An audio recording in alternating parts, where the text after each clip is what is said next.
أعوذ بالله من الشيطان الرجيم بسم الله الرحمن الرحيم الحمد لله رب العالمين الصلاة والسلام على رسول الله صلى الله عليه وآله وسلم أما بعد فالسلام عليكم ورحمة الله وبركاته إن شاء الله قد بزي هديس مسجد الله فقادك هنا ከዛሬ ጀምሮ ሳምንታዊ ተከታታይ ፕሮግራም ይኖረናል። ኪታቡን ለእናንተ ስላላስተዋወቅንና እኛም ስላልወሰንን ዛሬ ቦታው ክፍት እንዳይሆን እንዲሁ የተወሰነ ነጥብ ብቻ አንስተን እንተዋወሳለን። ለዛሬ ማንሳት የምፈልገው ርዕስ ፈጣሪ አምላካችንን አላህን የምናመልከው ለምንድነው በሚለው ዙሪያ ይሆናል። لماذا نعبده سبحانه وتعالى ጌታ አላህን የምናመልክበት እሱን ብቻ የምንገዛበት ዋና ምክንያታችን ምንድነው? ይሄ ጥያቄ ሙስሊም ካልሆነ አካል ቢቀርብልን በዚህ ዓለም ላይ የሚመለኩ ብዙ የሐሰት አማልክቶች አሉ። አምላክ ሳይሆኑ አምላክ ተደርገው የተያዙ ማለት ነው። እኛ ሙስሊሞች ግን ጌታ አላህን ብቻ መርጠን እሱን ለማምለክ የፈቀድንበት ዋና ምክንያት ምንድነው ተብለን ብንጠየቅ መልሳችን ምን ይሆናል? በዚህ ጉዳይ ላይስ ቁርአን ምን ያስተምረናል የሚለውን አንዳንድ ነጥቦችን አስተዋውሳችኋለሁ። ያው ከዛ በፊት ሁላችንም የተፈጠርነው ወደዚህ ምድር ሰው ሆነን የመጣነው አላህን በብቸኝነት ለማምለክ እሱን ለመገዛት። በዚህ ዓለም ላይ እኛ ሰዎች ብቸኛ ፍጥረት አይደለም። ከኛ ውጭ ሌሎች ብዙ ፍጥረታቶች አሉ። በዙሪያችን እኛ የምንተነፍሰውን አየር የሚተነፍሱ እኛ የምንመገበውን ምግብ የሚመገቡ እንስሳቶች አሉ፣ እጽዋቶች አሉ፣ በራሪዎችም አሉ። ሰው ከነዚህ ፍጥረታት በተለየ መልኩ በዚህ ምድር ላይ የተፈጠረበት ዓላማ ምንድነው ከተባለ ከነዚህ ሁሉ የሚለየን አንዱና ዋነኛው ዓላማ ዒባደቱላሂ ዐዘ ወጀል ጌታ አላህን መገዛታችን፣ በሱ ህግና ስርዓት ህይወታችንን መምራት መቻላችን። ቁርአን እንደተናገረው በሱረቱ ዛሪያት 51ኛ ሱራ አንቀጽ 55 እስከ 56 ባለው አዑዙ ቢላሂ ሚነሽ ሸይጣኒ ረጂም ወዘክር ፈኢነ ዚክራ ተንፈዑል ሙእሚኒን አስታውስ ገስጽ ይላል ጌታ አላህ። ያንተ ማስታወስ ወይም መገሰጽ በአላህና በመጨረሻ ቀን ያመኑ ሙእሚኖችን ይጠቅማቸዋልና ይላል። ሰው ረሺ ነውና ሲረሳ፣ ሲሳሳት፣ ሲዘነጋ አማኝ ከሆነ አስታዋሽ ያስፈልገዋልና ሁሌም አስታውስ ነው የሚለው። ከማስታወሻዎቹ ሁሉ በላጩ ትልቁ ቅድሚያ ሊሰጠው የሚገባ የሆነ ሰው መቼም ቢሆን ሊረሳው የማይገባው ለምን እንደተፈጠረ ማወቁ ነውና ወማ ኸለቅቱል ጂነ ወልኢንሰ ኢላ ሊያዕቡዱን ሰውንም ሆነ አጋንንትን እኔን በብቸኝነት ሊገዙ እኔን በብቸኝነት ሊያመልኩ እንጂ ለሌላ ዓላማ አልፈጠርኳቸውም ነው የሚለው። የተፈጠርነው ለዚህ ዓላማ መሆኑን ማወቅ መቻል አለብን። አለበዛ የተፈጠርንበትን ዓላማ የማናውቅ የምንዘነጋ ከሆነ ከእንስሳት በምንድን ነው የምንለየው?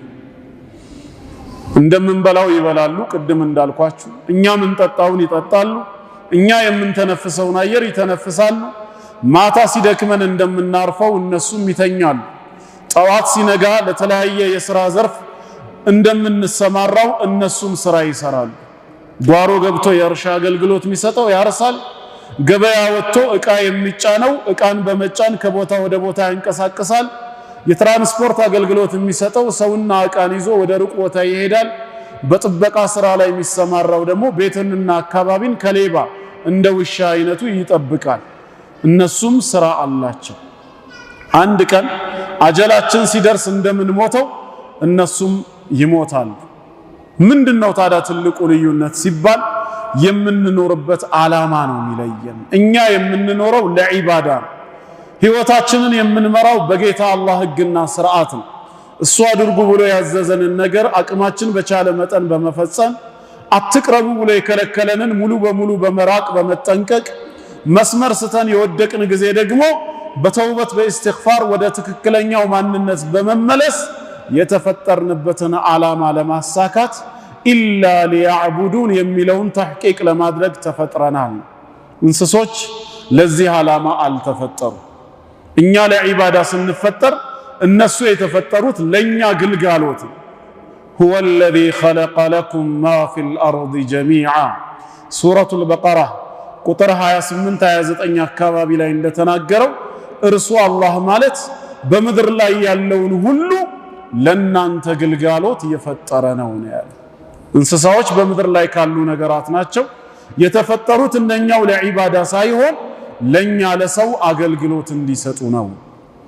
እነሱን በመገልገል ሐላል የሆነልንን የተፈቀደልንን አርደን በመብላት ወተቱን አልበን በመጠጣት ቆዳውን ገፈን ልብስና ሌላ ነገር በመስራት ሐላል ያልተደረገውን ለውበት ለጭነት አገልግሎት ለትራንስፖርት ለሽያጭ ለመሳሰለው በመገልገል አላህን እንድንገዛ ተፈጥረናል ማለት ነው። ዒባዳ የአላህ ግላዊ መብቱ በሰዎች ላይ ያለው ሐቁን ሙዓዝ ብኑ ጀበል ረዲየላሁ ዐንሁ እንደተናገረው ኩንቱ ሪድፈ ረሱሊላሂ ሰለላሁ ዐለይሂ ወአሊሂ ወሰለም ዐላ ሒማሪን በአንድ አህያ ከአላህ መልእክተኛ ጋር አብሬ ሆኜ ከኋላ ተፈናጥጬ ቁጭ ብዬ ሳለ ፈቃለ ሊ ያ ሙዓዝ አንተ ሙዓዝ ሆይ አሉኝ።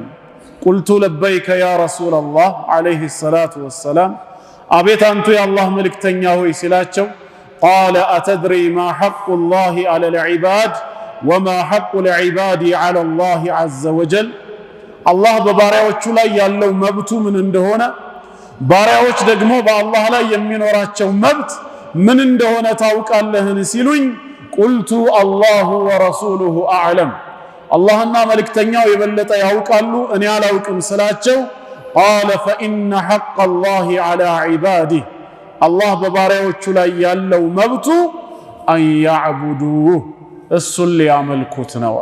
ዒባዳ አላህ በእኛ ላይ ያለው ምኑ ነው? መብቱ ነው ማለት ነው። እኛ ደግሞ በጫንቃችን ላይ የተጣለ ግዳጅ ነው፣ ዕዳ ነው። ይሄንን ዕዳ ዛሬ አላህን በመገዛት እሱን ብቻ በብቸኝነት በማምለክ ልንከፍል ይገባል ማለት ነው። አለበዛ አላህን በብቸኝነት በማምለክ ይሄንን ዕዳችንን ዱንያ ላይ ካልከፈልን ነገ የውሙል ቂያማ ምን ከፍለው በጀሃነም እሳት ጀሃነም እሳትን የሚቋቋም ሰውነት የለን የምንል ከሆነ ዛሬውኑ አላህን በመገዛት ከዕዳችን መገላገል ይገባናል። ወላ ዩሽሪኩ ቢሂ ሸይአ እሱን ሲያመልኩት ደግሞ በሱ አምልኮ ላይ ማንንም ላያጋሩበት ነው ብለው ነገሩት። ሲፈጥረን ብቻውን እንደፈጠረን የሲሳይን ጉዳይ ሙሉ ኃላፊነት ወስዶ ብቻውን እንደረዘቀን ስናመልከውም ብቻውን እንድናመልከው ይፈልጋል። አጋርን አይሻ። በእኛ መፈጠር በሪዝቅ ጉዳይ ላይ ምንም ድርሻ የሌላቸው አካላት አምልኮ ላይ በፍጹም ድርሻ ሊኖራቸው አይገባም። ይሄ አላህ በእኛ ላይ ያለው መብቱ ነው ያሉት። ፈኢነ ሐቀ ልዒባድ ዐላ ላሂ ዐዘ ወጀል መልእክተኛው ቀጠሉና ባሮች ደግሞ በአላህ ላይ የሚኖራቸው መብት አሉ። አላህ ለባሪያዎቹ ከማዘኑ የተነሳ የናንተ መብት ነው ብሎ በራሱ ላይ የደነገገው ማለት ነው። ማንም በአላህ ላይ ህግ ሊያወጣ አይችልም። አላህ ይሄንን ሊያደርግ ዋጅብ ነው በርሱ ላይ፣ ይሄንን ደግሞ ላያደርገው ሐራም ነው ብሎ በአላህ ላይ ማንም ህግ ማውጣት አይችልም። አላህ ግን ለባሮቹ ካለው አዘኔታ ከርህራሄው የተነሳ ለኛ ሊፈጽምልን የፈለገውን ነገር በራሱ ላይ ዋጅብ ያደርጋል፣ የሚፈልገውን በራሱ ላይ ሐራም ያደርጋል። ሊያዝንልን ስለፈቀደና ስለፈለገ ማንም ሳያስገድደው ከተበ ረቡኩም ዐላ ነፍሲሂ ረሕማ ጌታችሁ አምላካችሁ አላህ ለናንተ ያዝንላችሁ ዘንድ እዝነትን ረሕመትን በራሱ ላይ ደነገገ፣ ዋጅብ አደረገ ይላል። ማንም ሳይወጅብበት በሱ ላይ ማለት ነው። በሱ መንገድ ከታገልን ዲኑን የበላይ ለማድረግ ሰበብያውን ካሟላን እኛን ሊረዳን መጀመሪያውኑ ዋጅብ ነው በኔ ላይ ያለው ራሱ ነው። ወካነ ሐቀን ዐለይና ነስሩል ሙእሚኒን በኔ መንገድ የሚታገሉ ሙእሚኖችን መርዳት በኔ ላይ የተገባ ግዳጅ ነው ነው የሚለው። የሚፈልገውን ሐራም ያደርጋል በራሱ ላይ ማድረግ እየቻለ የሰራነውን መልካም ስራ ያለ ምንዳ ላያባክንብን ባልሰራነው ወንጀል እላያችን ላይ ጭኖ ላይጠይቀን ዙልምን አላህ ምን አለ ኢኒ ሐረምቱ الظልመ على نفسي አለ በራሴ ላይ እርም አድርጌዋለሁ ነው ያለው ማንም ሳያደርግበት ማለት ነው ስለዚህ የባሮች መብት በአላህ ላይ ሲባል አላህ ለኛ ከማዘኑ የተነሳ የደነገገው ማለት ነው ምንድነው አሉ መልእክተኛው አላ يعذب من لا يشرك به شيئا በሱ አምልኮ ላይ ማንንም ሳያጋራ በላ ኢላሃ ኢላላህ እምነቱ በተውሂዱ ላይ እንደጸና የሞተ ባሪያውን በእሳት ላይ ቀጣው ነው ጀነት ሊሰጠው ነው ይሄ የባሮች መብት በአላህ ላይ ነው ብለው ነገሩት ማለት ስለዚህ ዒባዳ አላህ በእኛ ላይ ያለው መብቱ መሆኑን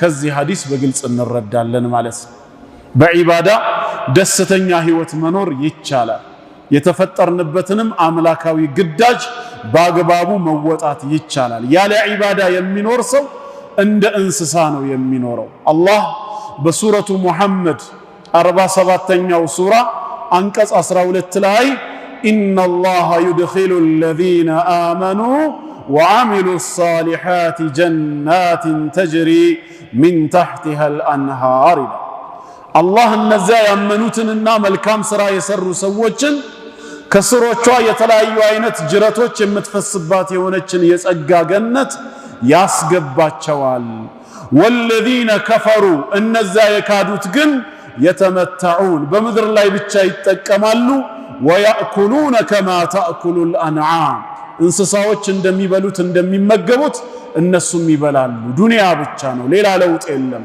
ነገ የውሙል ቂያማ ግን والنار مثوى لهم ለነሱ ማረፊያቸው መመለሻ ሀገራቸው እሳት ነች ይላል የተፈጠረበትን ዓላማ ያላወቀ አላህን ያልተገዛ ሰው በአኺራ ጣፈንታው ይሄው ነው ማለት ነው በዱንያ ህይወት ጣፋጭና የተረጋጋ ደስታ የተሞላበት ህይወት መኖር የፈለገ ሰው ዒባዳን በአግባቡ መፈጸም አለበት አላህ በሱረቱ النحل 16ኛ ሱራ አንቀጽ 97 ላይ በግልጽ እንደተናገረው من عمل صالحا من ذكر أو أنثى ከወንድም ይሁን ከሴት መልካም ስራን የሰራ ሰው وهو مؤمن እርሱ አማኝ ሆኖ ማለት ነው መልካም ስራን የሚሰራ ሰው فلنحيينه حياة طيبة ጥሩ የሆነ መልካም ህይወትን እናኖረዋለን ያለው የዱንያ ህይወታችን ደስታ መረጋጋት የተሞላበት እንዲሆን በጌታ አላህ ህግ ስር የምንመላለስ መሆናችን ሸርጥ ነው አማኞች ሆነን መልካም ስራ መስራት አለብን ነገ ደግሞ የውሙል ቂያማ ወለነጅዚየነሁም አጅረሁም ቢአሕሰኒ ማ ካኑ ያዕመሉን ይሰሩት ከነበረው በእጥፍ ድርብ በተሻለ መልኩ እመነዳቸዋለሁ ብለዋል ከዒባዳ ዘንግተን አላህን ከማምለክ ቦዝነን የዱንያ ህይወታችን እንዲያምር የምንፈልግ ከሆነ ግን አላህ የተናገረውን ማስታወስ አለብን ሱረቱ ጣሃ 20ኛው ሱራ አንቀጽ 124 ላይ ወመን አዕረض عن ذكري እኔን ከማስታወስ ሶላት ከመስገድ ቃሌን ቁርአንን ከማንበብ ችላ ብሎ የተወሰው የዞረ ሰው فإن له معيشة ضنكا በዱንያ ህይወቱም ሆነ በቀብር ዓለም ጠባብ የሆነ ህይወትን እናኖረዋለን ያለው ጠባብ ህይወት ነው የሚኖረው ለሱ መሬት ከመስፋቷ ጋር ተጠባዋለች በዱንያ ያግበሰበሰው በአካውንቱ የተቀመጠው ሁሉ ለሱ ቀናዓ ይሆነውም አይረካበትም አይደሰትበትም ህይወቱን አላህ ጠባብ ያረጋዋል ነገ ደግሞ ወነህሹሩሁ የውመል ቂያመቲ አዕማ እውር አድርጌ ነው መቀሰቅሰው ይላል ስለዚህ የዒባዳ ጥቅሙ በዱንያም በቀብርም በአኺራም ነው ለዚህ ዓላማ ነው የተፈጠርነው በዒባዳ የዘላለምን ህይወት ጀነትን ማግኘት ይቻላል ጀነት ከዒባዳ ውጭ አትገኝም አላህ ሱረቱ መርየም ቁጥር 63 ላይ تلك الجنة التي نورث من عبادنا من كان تقيا ከባሮቼ መካከል ይህችን ጀነት የማወርሳት እኔን በምድር ዓለም ሳለ የሚፈራኝ የሚጠነቀቅ ተቂይ የሆነውን ብቻ ነው ያለው አላህን ከመገዛት የሚኮራውማ ጀነት ሳይሆን ጣፈንታው ሌላ እንደሆነ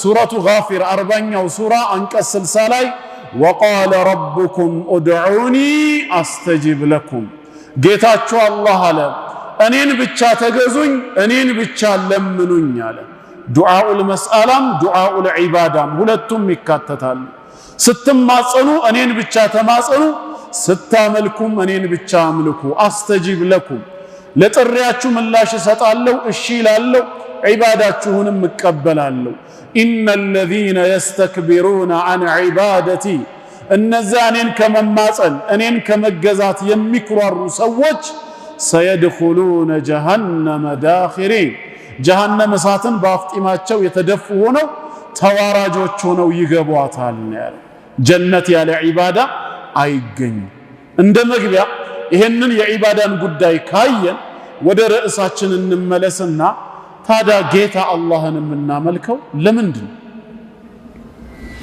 ሌሎች የሚያመልኳቸውን ከአላህ ውጪ የሚመለኩ አካላትን እማንገዛበት አላህን ብቻ የምናመልክበት ምን አሳማኝ ምክንያት አለን ቁርአንስ አላህን ብቻ ተገዙ ሲል ለምንድነው የምናመልከው እሱን ብቻ ብለን ጥያቄ ብናነሳ የሚሰጠን አመክንዮ ምንድነው ሰዓቱ እንደፈቀደልን ኢንሻአላህ 5 ወይም 9 የሚደርሱ ምክንያቶችን እንመለከታለን አንደኛው ምክንያት እኛ ጌታ አላህን የምናመልከው እሱ የሁላችንም ጌታ እኛ ደግሞ የርሱ ባሮች በመሆናችን ነው ባሪያ ሊያመልክና ሊገዛ የሚገባው ጌታውን ብቻ ስለሆነ የዓለም ጌታ አላህ እንጂ ሌላ ማንም ስላልሆነ አላህን የምንገዛው እርሱ የሁላችንም ጌታ ስለሆነ ነው እኛ ደግሞ ባሮቹ ነን ይህንን በተመለከተ ቁርአን ምን ይላል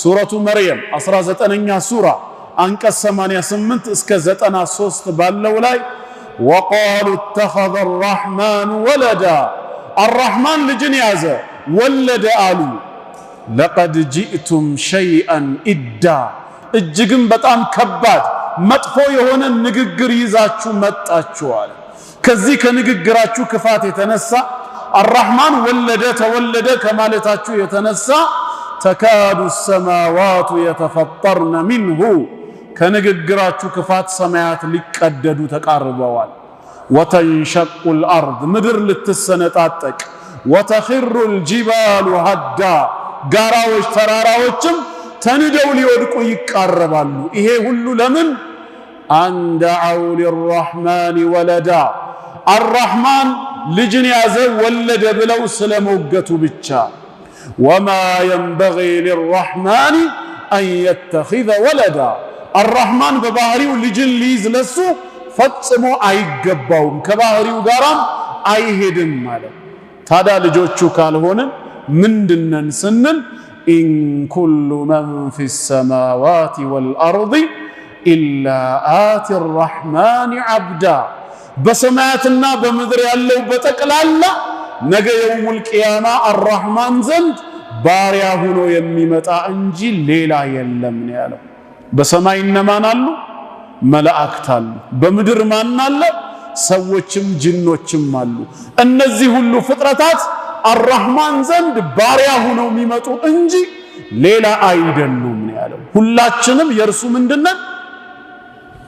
ምንድነን ባሮቹ ነን እኛ ባሪያዎቹ ከሆነን እርሱ ምናችን ነው ጌታችን ነው ባሪያ ሊያመልክ የሚገባው ጌታውን ብቻ ነው በሌላም ስፍራ ሱረቱል አንቢያ 21ኛው ሱራ አንቀጽ 26 ላይ وقالوا اتخذ الرحمن ولدا عرب ጣዖታውያን ሙሽሪኮች አላህ መላእክትን ሴት ልጅ አድርጎ ያዛሉ ሱብሃነ ከእንደዚህ አይነት የጉድለት ባህሪ አላህ ጥራት ይገባው በል ዒባዱ ሙክረሙ ይልቁኑ መላእክቶች የሱ ልጆች ሳይሆኑ የተከበሩ ባሮቹ ናቸው ነው ያለው መላእክት ምንድናቸው የአላህ ልጆች ሳይሆኑ ባሪያዎቹ ናቸው እርሱ የነሱ ጌታቸው ነው ማለት ነው ይሄ ከሆነ ባሪያ ማንንም ማምለክ አለበት ወደሚለው ጥያቄ ስንመጣ ጌታውን ብቻ ነው ሊያመልክ የሚገባው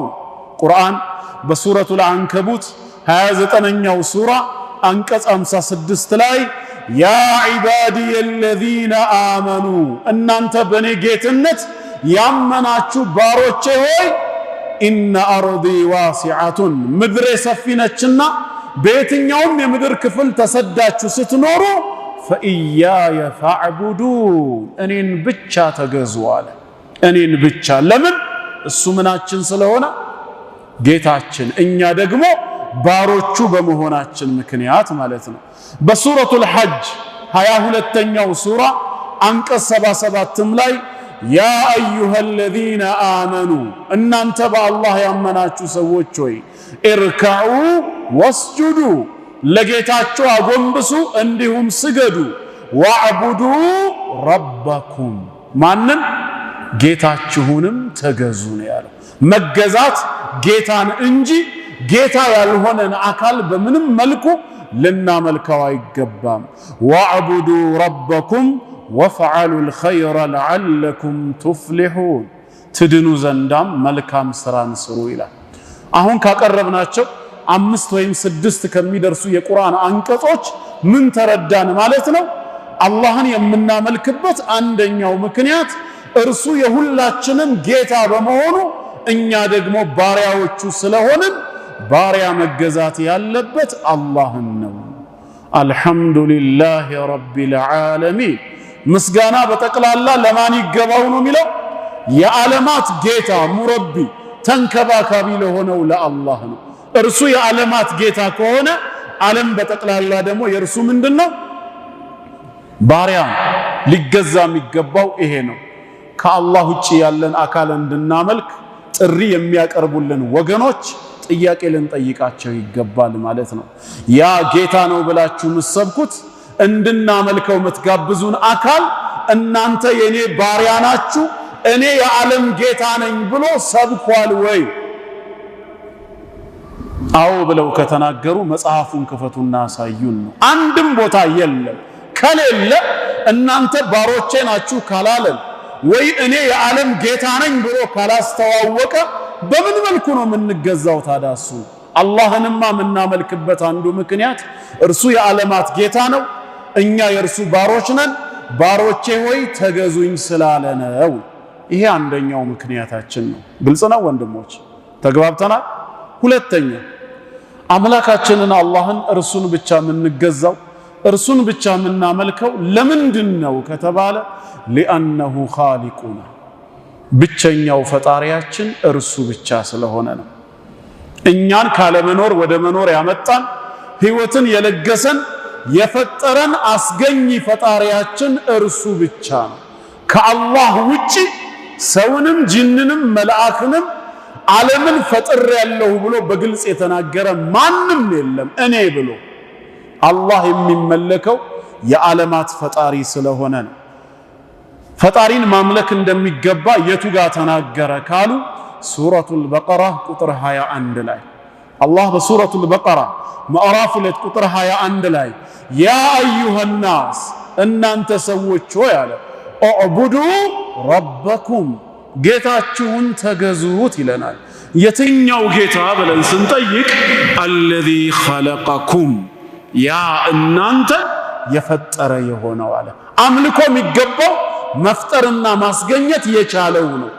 እናንተን ብቻ ሳይሆን ወለዚነ ሚን ቀብሊኩም እነዚያን ከናንተ በፊት የነበሩትን ወላጆቻችሁን አያት ቅማያት እስከ አደም አለይሂ ሰላም ድረስ ያሉትን የፈጠረውን ጌታ ተገዙት።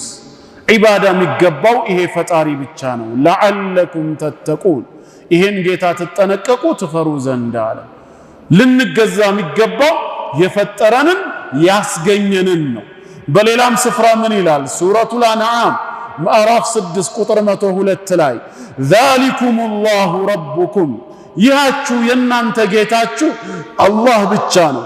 ላኢላሃ ኢላሁ ከሱ በስተቀርም በእውነት የሚመለክ ሌላ አምላክ የለም። ኻሊቁ ኩሊ ሸይ የሁሉ ነገር ፈጣሪ ነውና ፈዕቡዱሁ ስለዚህም ተገዙት አለ። ስለምኑ? የሁሉ ነገር ፈጣሪ በመሆኑ መፍጠር የሚችል ነው ሊመለክ የሚገባው። ወሁወ ዐላ ኩሊ ሸይኢን ወኪል በሁሉ ነገር ላይ ዋቢ ተጠሪ ብቸኛ ወኪል እርሱ ነውና ይላል። ያልፈጠረ አካል ታዳ ከፈጠረ ጋር ይስተካከላል እንዴ? ይመለካል? በፍጹም። ሱረቱ ናህል 16ኛው ሱራ አንቀጽ 17 ላይ አፈመን የኽሉቁ ከመን ላ የኽሉቅ የሚፈጥር እንደማይፈጥር ነው እንዴ አለ። ይስተካከላሉን? በፍጹም። አፈላ ተዘከሩን ትንሽ እንኳን አትገሰጹ አታስተውሉም ማለት። ታዲያ ከአላህ ውጭ ያለን አካል ጌታ ነው ያድናል ኑ እመኑ ተብለን ስንሰበክ ይሄ የምትሰብኩት አካል እኔ ዓለማትን ፈጥሬያለሁ ብሏል ወይ? እናንተ የኔ ፍጡሮች ናችሁ ብሏል ወይ? አላለም። መጽሐፉም ላይ የለም። ለምንድን ነው የምናመልከው ታዲያ? ጌታ አላህንማ የምንገዛው ዓለማትን የፈጠረ እሱ ብቻ ስለሆነ ነው። አላሁ ኻሊቁ ኩሊ ሸይ የሁሉ ነገር ፈጣሪ አላህ ነው። መገዛት ያለብን አለዚ ኸለቀኩም ያ የፈጠራችሁን ነው። እንዴት ያልፈጠረኝን የኔ ጌታ የኔ የግል አዳኝ አድርጌ ልገዛው እንዴት እችላለሁ? ማይሆን ነገር ነው። እስቲ ያ ጌታ እኔ ዓለምን ፈጥሬያለሁ ብሎ ይናገር። የለማ መጽሐፉ ላይ። አላህን የምናመልክበት ሌላው ሁለተኛው ምክንያት እርሱ የሁሉ ነገር ፈጣሪ በመሆኑ ነው። ግልጽ ነው? ተግባብተናል? ሶስተኛ ምክንያት አምላካችንን አላህን ብቻ የምንገዛው እርሱን ብቻ የምናመልከው ለምንድን ነው ከተባለ ሪዝቅ በጠቅላላ በሱ እጅ በመሆኑ ነው። ሰዎች በህይወት ለመኖር የሚያስችላቸው አንዱና ዋነኛው ምንድነው? ሲሳይ። ሳይበሉ ሳይጠጡ ሳይተነፍሱ በፍጹም በህይወት መኖር አይቻልም። ይሄንን ሪዝቅ ከአላህ ሌላ ኃላፊነትን ወስዶ ዓለምን የሚረዝቅ እስካሁን ድረስ ታይቶ ተሰምቶም ይታወቃል? ሀታ ከአላህ ውጪ ጌታ ነው ያድናል ብለው የሚሰብኩትን አካል እንኳን ሁሌም ጌታ ነው ከማለት ውጪ ሪዝቅ ይሰጣል ሲሉ አንድ ቀንም ተሰምተው አያውቁ። እንዴት አድርጉ? እሱም እኔ ረዛቅ ነኝ አላለም። ሲለመንም ዒሳ ሆይ ረዝቀን የሚል ሙስሊም ያልሆነ ሰው ሰምታችሁ ታውቃላችሁ? ጌታ ነው ያድናል ከማለት ውጪ ሌላ ምንም ስብከት ሰምተንም አናቅ። ሪዝቅ በማን እጅ ነው? በጌታ አላህ እጅ ከሆነ የማይረዝቀውን አካል ምን ብለን ነው የምናመልከው? ምን ብለን ነው ጌታ አድርገን የምንይዘው? አላህ የሚመለከው ሪዝቅ በሱ እጅ ብቻ ስለሆነ ነው። ይሄንን ራሱ ነው የሚነግረን ጌታችን። የቱ ጋር? ሱረቱል አንከቡት 29ኛው ሱራ አንቀጽ 17 ላይ አረብ ጣዖታውያኖችን ምን አላቸው? ኢነማ ተዕቡዱነ ሚን ዱኒላሂ አውሳና እነዚያ ከአላህ ሌላ የምትገዟቸው በጠቅላላ ጣዖታት ናቸው ነው የሚለው። አምልኮ አይገባቸውም። ወተኽሉቁነ ኢፍካ ውሸትንም ትቀጥፋላችሁ። ኢነ ለዚነ ተዕቡዱነ ሚን ዱኒላህ ይላል። አልመሲህንም ይጨምራል። እነዚያ ከአላህ ሌላ የምትገዟቸው የምታመልኳቸው አካላት ላ የምሊኩነ ለኩም ሪዝቃ ሲሳይን ለእናንተ በፍጹም አይችሉም ነው ያለው። አዎ አይችሉም። እናንተም ለምናችሁ አታውቁም፣ እሱም እኔ ነኝ ረዛቅ ብሎ ተናግሮ አያውቅም። ከአላህ ሌላ የምትገዟቸው ሁሉ ሲሳይን በፍጹም አይችሉም። ስለዚህ ምን ይሁን? ፈብተጉ ዒንደላሂ ሪዝቅ ሲሳይን ከአላህ ዘንድ ፈልጉ፣ ወዕቡዱህ እሱንም ብቻ ተገዙታል። ሊመለክ የሚገባው ሪዝቅ በእጁ የሆነው ጌታ እንጂ መረዘቅ የማይችል አካል አይደለም። ወሽኩሩ ለህ በእናንተ ላይ ለዋለው ውለታ ምስጋናን አቅርቡ፣ አመስግኑት ይሄን ጌታ። ኢለይሂ ቱርጀዑን ከሞት በኋላ የምትመለሱት ወደሱ ነውና ይላል። ጌታ አላህ ከሚመለክበት አንዱ ምክንያት አጠቃላይ የፍጥረት ዓለሙ ሁሉ ሪዝቅ በሱ እጅ ብቻ መሆኑ ነው። ይሄ ነው ምክንያታችን። በሌላም ስፍራ አላህ ምን ይላል? በሱረቱ ናህል 16ኛው ሱራ አንቀጽ 73 ላይ ወያዕቡዱነ ሚን ዱኒላህ ጣዖታውያኖች ከአላህ ሌላ ያለን ይገዛሉ። ማ ላ የምሊኩ ለሁም ሪዝቀን ሚነ ሰማዋት ወልአርድ ሸይአ ከሰማያትም ሆነ ከምድር አንዳችን ሪዝቅ እንኳን ለነሱ ማድረግ የማይችሉትን ወላ የስተጢዑን ከመነሻው አቅሙ የሌላቸውን አካላት ያመልካሉ፣ ይገዛሉ አለ። ይሄ ሊሆን አይገባም። ሪዝቃችንን ኃላፊነት ወስዶ ያልሰጠን ያረዘቀን አካል ልናመልከው አይገባም። እኛ ማምለክ ያለብን በሰላሙም በጦርነቱም ወቅት የሚረዝቀን ከጦርነትም ሰላም ነጃ የሚለንን ነው። በሱረቱ ቁረይሽ ላይ እንደተነገረው የመጨረሻዎቹ 3ኛና 4ኛ አየት ላይ ፈልያዕቡዱ ረብ ሃዘል በይት የዚህን ቤት የመካንም የካዕባንም ጌታ አላህን ይገዙ። እሱ ማለት አለዚ አጥዓመሁም ሚን ጁዕ ከረሃብ የመገባቸው ወአመነሁም ሚን ኸውፍ ከፍርሃት ደግሞ ሰላምና ደህንነትን ያጎናጸፋቸው የሆነውን ጌታ ይላል። ሊመለክ የሚገባው ሪዝቅ በእጁ የሆነ ነው። የማይችል አካል ሪዝቅን በምን መልኩ ነው ልናመልክ የሚገባው? አይሆንም። ከአላህ ውጪ ዒሳ ያድናል ጌታ ነው ኑ ተቀበሉት ይሉናል። አንድ ቀን ይረዝቃል ሲሉ ሰምታችሁ ታውቃላችሁ? አንድ ቀን አይልም እሱ ራሱ። እንደውም የሰማያትና የምድር ጌታ ሆይ ይሄንን አንተ ስለረዘቅከን እናመሰግናለን የሚል ጥቅስ ነው ያለው። ቁርአኑም ላይ ቢሆን ሐዋርያቶች ከዒሳ هل يستطيع ربك أن ينزل علينا مائدة من السماء ያሉት هل تستطيع أنت አላሉት። ጌታ ከሰማይ ለኛ ምግብን ሊያወርድልን ይችላልን? እንደዛ ከሆነ እስኪ ጠይቅልን ያሉት። قال اتقوا الله إن كنتم مؤمنين እውነተኛ አማኞች ከሆናችሁ አላህን ፍሩ አለ። ንግግራችሁ አደመጣስ ነው። አላህ ሁሉን ቻይ ጌታ ሆኖ ሳለ ጌታ ይችላልን እንደ የሚል ጥያቄ ማቅረብ አደብ መጣስ ነውና አላህን ፍሩ። ከዛ እነሱም ተናገሩ እኛ መብላትን ስለፈለግን ቀልቦቻችንም እንዲረኩ አንተ ያልከን ነገር እውነት መሆኑን እንድናውቅና ከመስካሪዎቹ እንድንሆን ስለፈለግን ነው ሲሉ قال عيسى ابن مريم የመርየም ልጅ ዒሳ ምን አለ? ማኢዷ ሆይ ከሰማይ ውረጂ አላለም። اللهم ربنا አንዚል ዓለይና ማኢደተን ሚነ ሰማዕ ረዛቅ እሱ ነው። ጌታችን አምላካችን አላህ ሆይ ከሰማይ ማዕድን ለኛ አውርድልን ያለው። ተኩኑ ለና ዒደን ሊአወሊና ወአኺሪና ወአየተን ሚንክ ካንተ የሆነ ተአምርም እንዲሆን እንደዚሁም ለኛ ለመጀመሪያዎቻችንም ለመጨረሻዎቻችንም መደሰቻ የሚሆን እንደውም ወርዙቅና ረዝቀን ያለው። ወአንተ ኸይሩ ራዚቂን ከሰጪዎች ሁሉ በላጩ አንተ ነህና ነው። ሪዝቅ በጌታ አላህ እጅ ነው ያለው። አላህ የሚመለከው በዚህ ምክንያት ነው። ከአላህ ውጪ ያለን አካል እንድናመልክ ጌታ አድርገን እንድንይዝ የሚሰብኩን ሰዎች ካሉ አላህን የምናመልክበት ምክንያቱን እናቀርብና አንተ ጌታ ነው ብለህ የሰበከው አካል እስኪ ሪዝቅ ይችላል ወይ ብለህ ጠይቀው። አዎ ካለ እስቲ ኪታቡ ላይ የሚናገር አምጣ። አንድ ቀን ወይኔ ረዛቅ ነኝ ያለበት ወይንም ደግሞ እሱን እስቲ ረዝቀን ብለው ሐዋርያቶቹ የተማጸኑበት የለም። ይሄ ነው ኢስላም ቀጥታ መልእክቱ። ግልጽ ነው። ይሄን ተግባብተናል። አራተኛ አላህን የምናመልክበት እርሱን ብቻ የምንገዛበት ምክንያቱ ምንድነው ከተባለ ጥቅምም ሆነ ጉዳት ውሳኔው ከእርሱ ዘንድ ብቻ ስለሚመጣ። በዚህ ዓለም ላይ ሰዎችን ሊጠቅማቸው የሚችል ነገር በጠቅላላ ከጌታ አላህ ውሳኔ ውጪ በፍጹም ሊመጣ አይችልም። እንደዚሁም የሚጎዳን ነገር ካለ ያንን ጉዳት መወሰንም ሆነ ጉዳቱን ከኛ ላይ ማንሳት ጌታ አላህ ብቻ ሊያደርገው የሚችል ነገር ነው።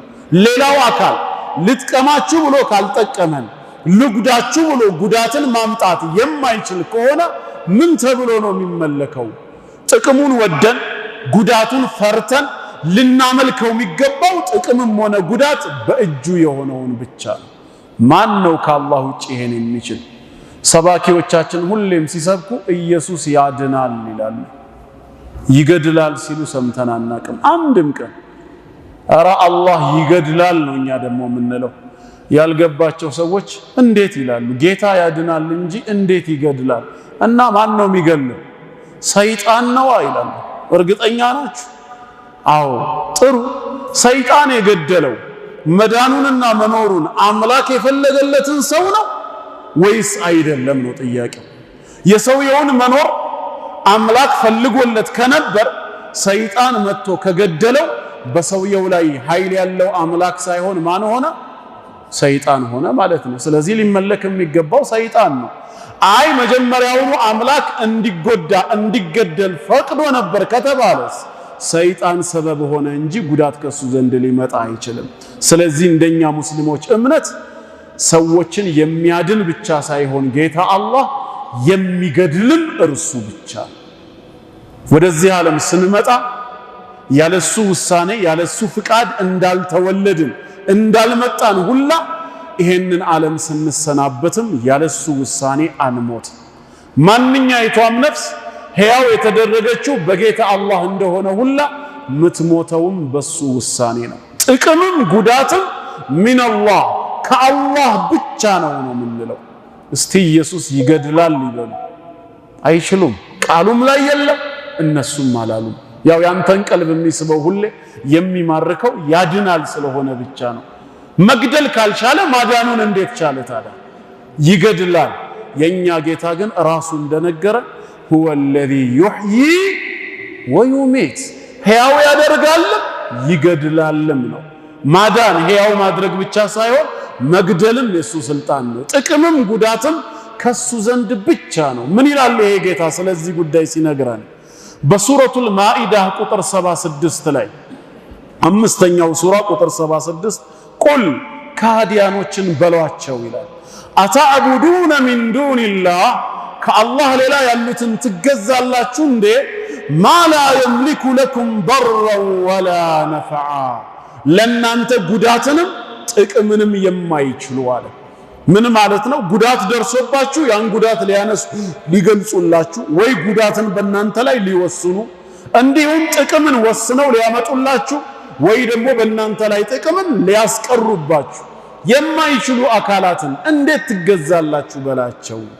ወላሁ ሁወ ሰሚዑል ዓሊም አላህ የባሮቹን ንግግር ሰሚ ሁኔታቸውን አዋቂ ነው ይላል። ስለዚህ ጥቅምንም ሆነ ጉዳትን የማይችል አካል ሊመለክ አይገባውም ነው። በሌላም ስፍራ ሱረቱ ፋጢር 35ኛው ሱራ አንቀጽ 2 ላይ ማ የፍተሂላሁ ሊናስ አላህ ለሰዎች የሚከፍትላቸውን ይላል ምን ረሕመቲን ከእዝነቱ ከቸርነቱ ከሲሳዩ የሚከፍተውን ፈላ ሙምሲከ ለሃ አንተ ጋር እንዳይደርስ ሊያስቀረው ሊይዘው የሚችል አንድም ኃይል የለም ነው ያለው። እኔ ላንተ ነው ብዬ የከፈትኩልህን ድልም ይሁን ሲሳይ ወይም ሌላ ነገር ረሕመት ማንም ሊያስቀረው አይችልም መጠቀምህን እስከወሰንኩኝ ድረስ። በተቃራኒውስ ወማ ዩምሲክ እኔ ያስቁትን ያስቀረሁትን ፈላ ሙርሲለ ለሁ ለርሱ ነገር ለሲሳዩ ማንም ሊያስለቅቀው ሊልከው አይችልም። ሚን ባዕዲሂ ከኔ በኋላ ይላል አላህ። ወሁወል ዐዚዝ በሁለቱም ጉዳይ አሸናፊው እኔ ነኝ ነው የሚለው። አልሐኪም ጥበበኛውም እኔ ነኝ። ማን ጥቅም ሊደርሰው ይገባል የራህመቱ፣ ማን ደግሞ ሊያዝበት ይገባል ጉዳት ይድረስበት፣ አዋቂውና ጥበበኛው እኔ ነኝ፣ አድራጊውና አሸናፊውም እኔ ነኝ ያለው። ከስሮቿ የተለያዩ አይነት ጅረቶች የምትፈስባት የሆነችን የጸጋ ገነት ያስገባቸዋል።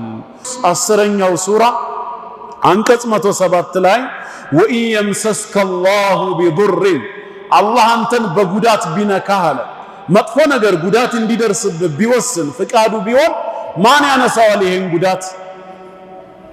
ፈላ ካሽፈ ለሁ ኢላሁ ከራሱ ከአላህ በስተቀር ይሄን ጉዳት ሊያነሳው ሊገልጸው የሚችል ማንም የለም። ወኢን ዩሪድከ ቢኸይሪን በመልካም ነገር ደግሞ ከፈለገ በኒዕማው ፈላ ራደ ሊፈድሊህ የሱ ትሩፋት ወደ አንተ እንዳይደርስ ሊመልስ የሚችል አንድም አካል የለም። ስለዚህ አላህ የፈለገ ጊዜ ኸይሩን የፈለገ ጊዜ ሸሩንም ዩሲቡ ቢሂ መን የሻኡ ሚን ዒባዲህ ከባሮቼ የምሻውን ሰው አገኝበታለሁ አለ። ኸይሩንም የፈለገልህ ጊዜ መጥፎውንም እንደዛው። ወሁወል ገፉሩ ረሒም ለተመላሽ ባሮቹ ሁሌም መሃሪ አዛኝ አምላክ ነው ይላል። እንደዚሁም አባታችን ኢብራሂም ዓለይሂ ሰላም አባቱን ሲያናግረው ለምን ታመልካለህ ሲለው የሚያመልከው ነገር ነውረኛ መሆኑን በምን መልኩ ነው የገለጸለት? በቁርአን በሱረቱ መርየም ምዕራፍ 19 አንቀጽ 42 ላይ ኢዝ ቃለ ሊአቢሂ ለአባቱ ባለ ጊዜ አስታውስ ያ አበቲ አባቴ ሆይ ሊመ ተዕቡድ ለምን ታመልካለህ አለው። ምንን? ማ ላ የስመዕ ብትጣራው የማይሰማ ወላ ዩብሲር የፈለከውን ነገር ብታደርግ ሊያየህ ሊመለከት የማይችል ወላ ዩግኒ ዐንከ ሸይአ ካንተ ምንም ሊያብቃቃህ የማይችል ጉዳትን አይከላከል ወይ ጥቅምን አያመጣ። ይሄን ማድረግ ያልቻለን ለምን ትገዛለህ ካለው ኢብራሂም ሲገዛው የነበረው አምላክ ምን አይነት አምላክ ነበር ማለት ነው? የሚሰማ የሚያይ ከፈለገው ነገር ሊያብቃቃ የሚችል ነበር። የኢብራሂም አምላክም እንደዛውማ ቢሆን ኖሮ አባቱ መልሱን ይሰጠው ነበር። አንተስ የምትገዛው መቼ ይሰማል መቼ ያያል ይለው ነበር። እኛ ዛሬ የምንገዛው የማንን አምላክ ነው? ኢብራሂም አለይሂ ሰላም ሲያመልከው የነበረውን አምላክ ነው። ይሄ ነው መልእክቱ ማለት ነው። እንደዚሁም አብዱላህ ኢብኑ አባስ ነቢያችን አለይሂ ሰላቱ ወሰላም ሲያስተምሩት ምንድነው ያሉት? አንተ ልጅ ሆይ የአላህን ህግ ጠብቅ፣ አላህ ይጠብቅሃል። ሁሌም ህጉን ጠብቅ፣ ከፊት ለፊቱ ታገኘዋለህ። በጠየቅ ጊዜ አላህን ብቻ ጠይቅ። እንደዚሁም ደግሞ በምትማጸን ሰዓት አላህን ብቻ ተማጸን፣ እገዛን ስትጠይቅ በአላህ ብቻ ተገዛ አሉትና አንድ ነገር ምን አሉት? ወዕለም እወቅ አሉት።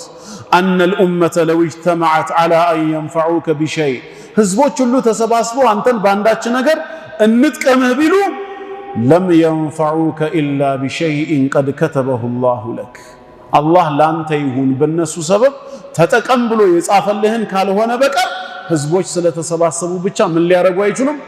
ሊጠቅሙ አይችሉም። ውሳኔ ከላይ መምጣት አለበት። ጥቅም የሱ ነው። የታችኛው ምንድነው? ሰበብ ነው።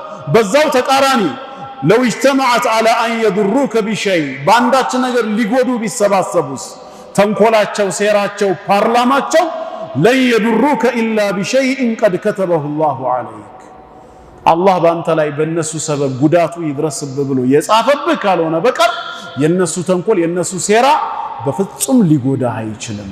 ጉዳትም ጥቅምም بعد اذنه عز وجل ከሱ ፍቃድ በኋላ ነው የሚመጣው። ተግባባ? ለዚህ ነው ቁል ለን ዩሲበና ኢላ ማ ዱቢረ ለና ነው አይደለም፣ ኢላ ጨርሱት እንጂ ማ ከተበ አላሁ ለና፣ አላህ ለኛ የጻፈው ድል ወይ በእኛ ላይ የጻፈው ውርደት ካልሆነ በቀር ለን ዩሲበና አያገኘንም ነው። ከላይ ማ አሳበ ሚን ሙሲበትን ፊል አርድ ወላ ፊ አንፉሲኩም፣ ምድር ላይ በነፍሶቻችሁም ይሁን በመከራ ምንም ያገኛችሁ ነገር የለም ኢላ ፊ ኪታቢን፣ ያ ያገኛችሁ ነገር እናንተን ያገኛችሁ ዘንድ ቀድሜ መጽሐፍ ላይ ያሰፈርኩት ቢሆን እንጂ ነው ያለው። ይሄ ነው የምናመልከው ጌታ። ጥቅምም ጉዳትም ከሱ ዘንድ ነው የሚመጣው። እናንተ ጌታ ነው ያድናችኋል ብላችሁ የምትሰብኩን አካል ጥቅምም ጉዳትም ከኔ ነው ብሎ አልተናገረ በመጽሐፉ ላይ። ምን ሊያረግልን ነው የምናመልከው ታዲያ? ጌታችን ግን ሊጠቅመንም ጥቅሙንም ሊያስቀርብን ሊጎዳንም ጉዳትንም ሊያነሳልን የሚችል አምላክ በመሆኑ ይመለካል። ይሄ ነው ቁም ነገሩ። ግልጽ ነው ወንድሞች። አምስተኛ አላህን የምናመልክበት ሌላው ምክንያቱ ምንድነው? ነገ በዕለተ ትንሣኤ ያመኑ ባሮቹን በጀነት የካዱትን ደግሞ በክህደታቸው ሰበብ በጀሃነም የሚመነዳው ብቸኛው ፈራጅ እሱ ስለሆነ ነው። ከጌታ አላህ ውጪ በባሮቹ ላይ የሚፈርድ የለም። እናንተ ሙስሊሞች ክርስቶስ ኢየሱስ በመጨረሻው ዘመን ሊፈርድ እንደሚመጣ ታምናላችሁ ይሉናል። ታምናላችሁ እንደ እናንተ ሙስሊሞች ንገሩኝ። ዝም ያላችሁ ታምናላችሁ ማለት ነው። እኛ ከጌታ አላህ ውጪ የሚፈርድ አለ ብለን አናምን፣ ሊኖርም አይችልም፣ ሎጂክም አይደለም። እንዴት ነው ኢሳ አለይሂ ሰላም በእኛ ላይ የሚፈርደው?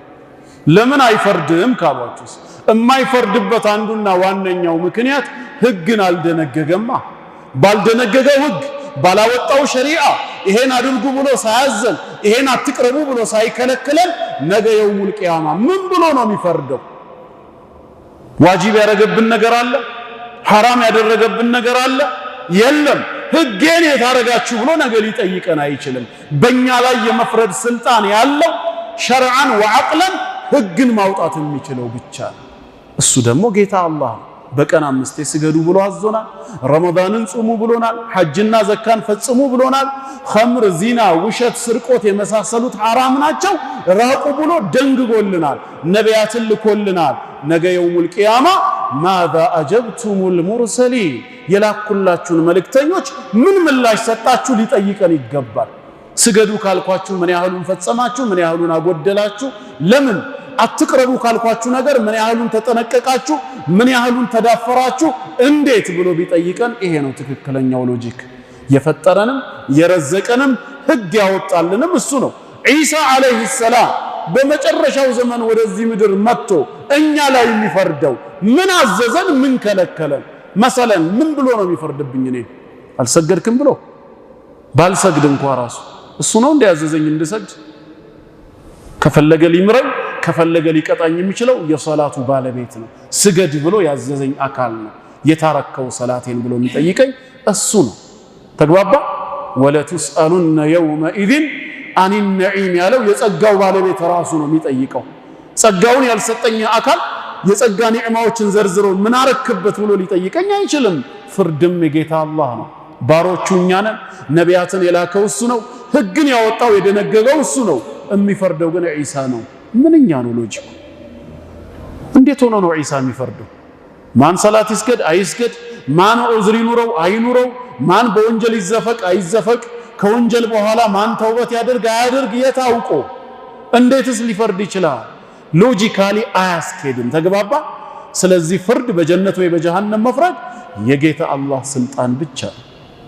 ለዚህ ነው አላህ ምን ይላል በሱረቱ መርየም ቁጥር 63 በሱረቱ ጋፊር ቁጥር 60 ቅድም ያየናቸው አንቀጾች ላይ ትልከል ጀነቱ ለቲ ኑሪቱ ሚን ዒባዲና ከባሮችን የምናወርሳት ብሎ አውራሹ ራሱ ጌታ አላህ መሆኑን ነግሮናል።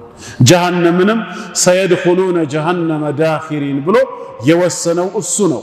احشሩ الذين ظلموا وازواجهم وما كانوا يعبدون እነዛን የበደሉ ከሃዲያንን መሰሎቻቸውንም ከአላህ ሌላ ሲገዟቸው የነበሩትንም ሰብስቧቸው ወደ ጀሃነም እሳት ሚን ዱኒላህ ፈህዱሁም ኢላ ሲራጢል ጀሒም ወደ ጀሃነም መንገድ ውሰዷቸው ነው የሚለው። ስለዚህ ወንድሞች ያው ሰዓት ስለሌለን በጥቅሉ እነዚህ 5 ምክንያቶች ጌታ አላህን በዚህ ምድር ላይ የምናመልክበት ዋና ምክንያቶች ናቸው። ከአላህ ውጭ እንድናመልክ ከአላህ ውጭ ሌላ አካል ጌታና አዳኝ አድርገን እንድንይዝ ስብከት የሚቀርብልን ከሆነ ሌላ ክርክር ውስጥ ሳንገባ በነፃነት ይሄንኑ መጠየቅ ይቻላል። እኛ አላህን የምናመልከው ሁሉንም ዓለማት የፈጠረ እርሱ በመሆኑ ነው። እናንተ ጌታ ነው የምትሉት አካል ዓለምን ፈጥሬያለሁ ብለዋል ወይ? እስቲ ካለ አሳዩን። ጌታ አላህን የምናመልከው ብቸኛው ረዛቃችን እሱ በመሆኑ ነው። ከአላህ ውጭ እንድናመልክ የምትጠሩት አካል እስቲ የቱ ጋር ነው ሪዝቅ በኔ እጅ ነው ወይ እኔ ረዛቅ ነኝ ያለበት? አምጡና አሳዩን። አላህን የምናመልከው ጥቅምም ጉዳትም እሱ ዘንድ ብቻ ስለሆነ ነው። ይሄንን ማድረግ ይችላል እናንተ ጌታ የምትሉት? አዎ እችላለሁ ብሎ ስለራሱ ተናግሯል። ካለ የቱ ጋር? ስለዚህ አላህ በብቸኝነት ሊመለክ የሚገባው በቂ ምክንያት መሆኑን ከጌታ አላህ ቃል ከራሱ ማየት ይቻላል። ስለዚህ አላህን በብቸኝነት አምልከው በዒባዳ ላይ ጸንተው ሙስሊም ሆነው ከሚሞቱ መልካም ባሮቹ አላህ ያድርገን። እስልምናችን ላይ ልንጸና ይገባል። ተውሂዳችንን በአግባቡ ማወቅ አለብን። አላህ የሳምን ሰው ይበለን። ወሰላሙ አለይኩም ወራህመቱላሂ ወበረካቱ።